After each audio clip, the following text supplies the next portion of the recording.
मेरा वतन वही है, मैं है। ढूंढ रहा हूं मैं इंसान, मैं यहाँ की है। मैं फिर ख्वाब ढूंढने लगा हूं। यानी तीसरे पर अभी कोई तीसरे की उपस्थिति नहीं है। और देखिए, अन्नदाता का अपमान करते हो तुम, अब फिर वहां तुम आया।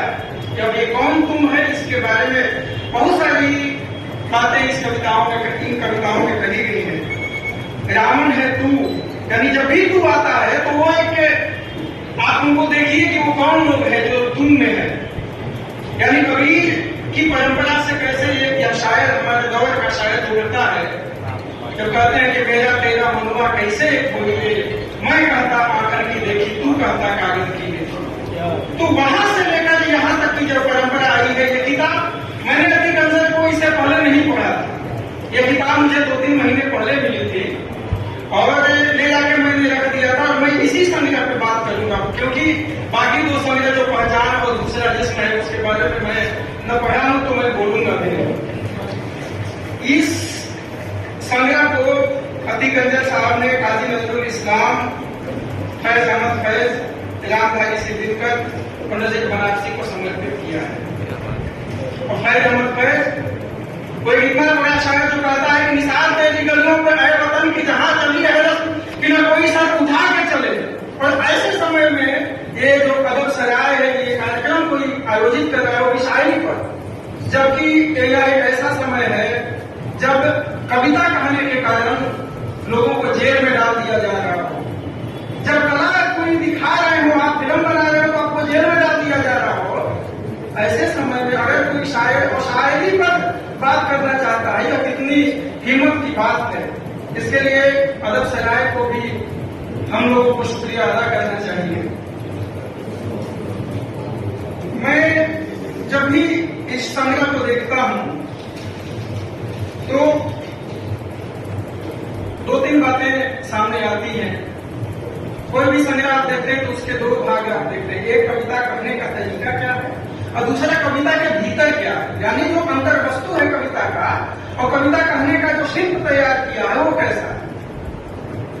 तो जब हम भाव के स्तर को देखते हैं, यानी कविता के भीतर क्या है, तो आप देखिए कि इस कविता में हमारे समय की एक गहरी राजनीति, यानी जो सियासत है वो छिपी हुई है। यानी राजनीति केंद्र में है इस कविता संग्रह के।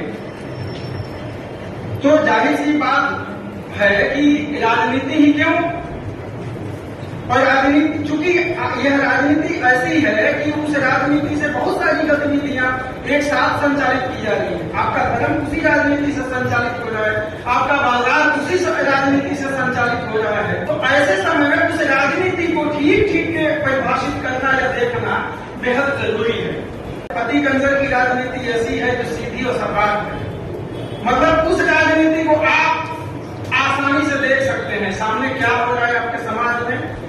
किसी की हत्या हो जाती है और आप क्यों नहीं बोलते, मीडिया वाले उस हत्या को भी सही ठहराने पर तुले हुए हैं, और आप ही का भाई आगे कहता है कि नहीं, आप इस हत्या पर मत बोलिए। माने हमारा एक ऐसा जमात हमारे बीच में पनपा है, एक ऐसा दलाल हमारे बीच में पनपा है, हमारे ही आसपास के लोग उसी हत्या को सही और आपको गलत ठहराते जा रहे हैं। ऐसे समय में आप किसी शायर पर बात करिए और उसकी कविताओं को पढ़िए तो बहुत सारी बातें सामने निकल के आती हैं।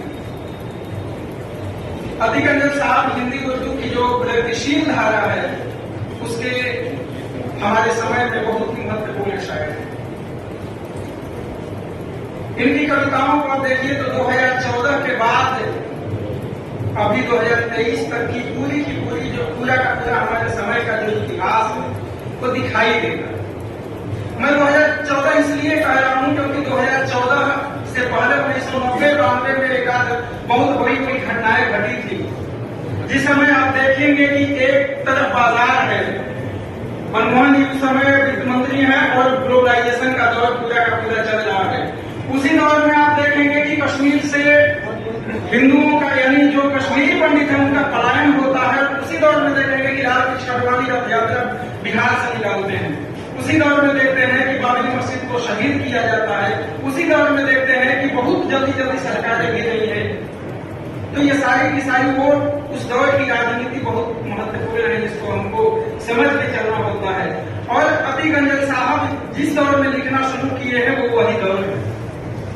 इसके बाद जब आप 2014 के समय में आते हैं तो 2014 में देखिए आपके सामने किस तरह की चीजें और किस तरह के आंकड़े आते हैं, जहां इतिहास को फिर से व्याख्यायित किया जाता है, फिर से परिभाषित किया जा रहा है, जहां मॉब लिंचिंग है, जहां हत्या और हिकारत की राजनीति चल रही है, जहां आपको नकली आंकड़े परोसे जा रहे हो, तब तो आपको किसी पर भरोसा करने से पहले आप तो साहित्य की दुनिया में जाएंगे और देखेंगे कि हमारे समय का इतिहास कौन लिखेगा।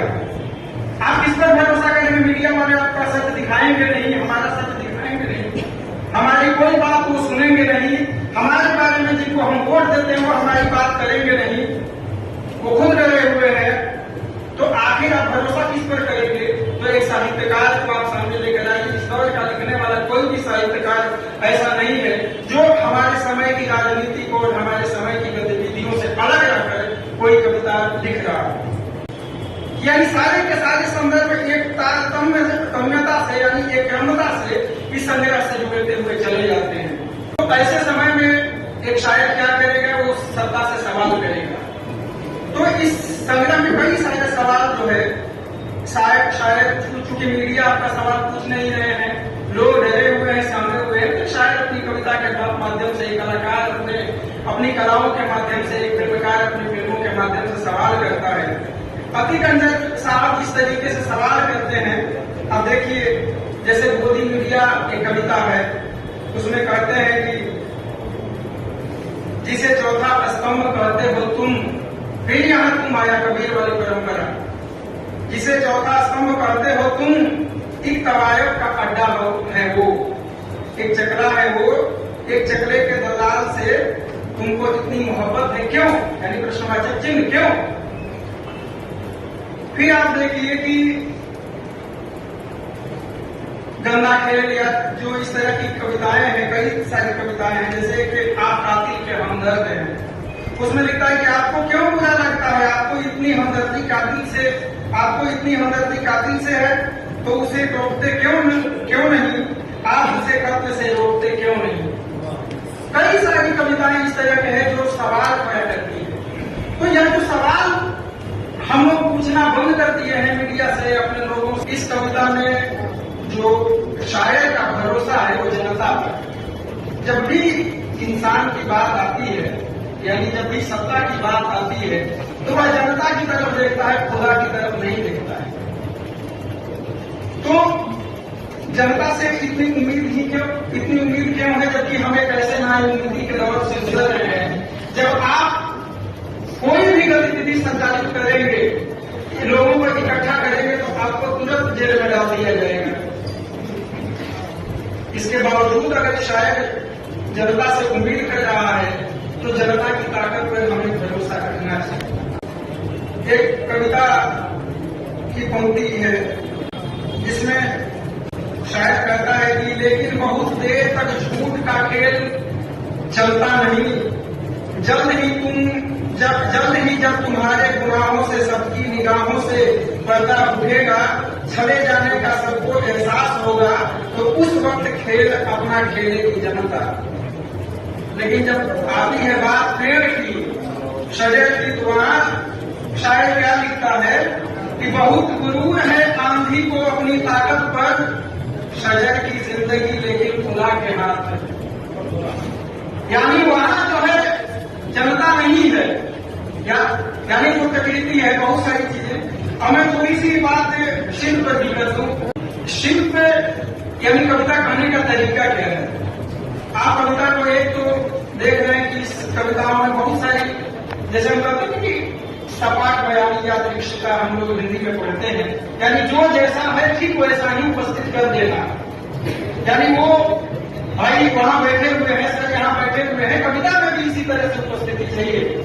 यानी अब कोई तीसरी ताकत पर किसी बहुत बड़े बिंब की, बहुत बड़े इमेज की, बहुत बड़े नैरेटिव की आवश्यकता नहीं है। और कोई किसी पर भरोसा नहीं होता कि अब हमारे दौर में बहुत बड़ा नायक कोई आएगा, बादशाह आएगा, वो सारे को हक ले जाएगा, अब उस पर भरोसा नहीं है। अब सीधे सीधे जो ये जनता है, यही हमारे समय का नायक बनेगी और यही हमको आगे लेके जाएगी।